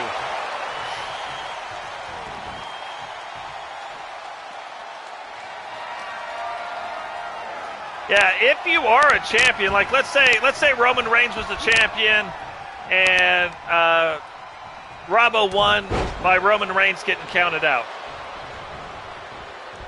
Robbo wouldn't get the championship. Today he will, because there is no champion. It's a vacated title, so hell or high water. Now here we go, Roman Reigns setting up for it. You gotta believe if he can hit this, we may have a brand new champion. Hits him with the spear, now rolls the leg. 1, 2, 3, and Roman Reigns is your brand new SmackDown World Champion. Here is your winner and new SmackDown Champion, Roman Reigns.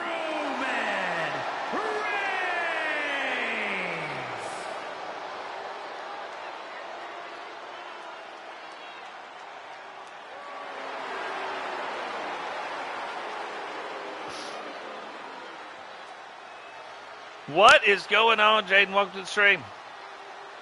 So, guys, that is going to do it. What a great night, actually, for the Bloodline. Pretty good night. Pretty good showing by the Hart Foundation. Horsemen not doing so well in the very first episode of the match. Is that going to turn around? You know you can't keep them down. And it has really been a good night for a lot of independent wrestlers as well. So, what a great start to season 4.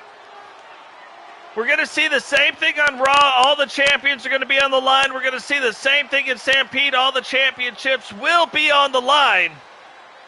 And then we'll get ready to go into the Royal Rumble. But from all of us here to all of you out there, we will catch you all in the next one.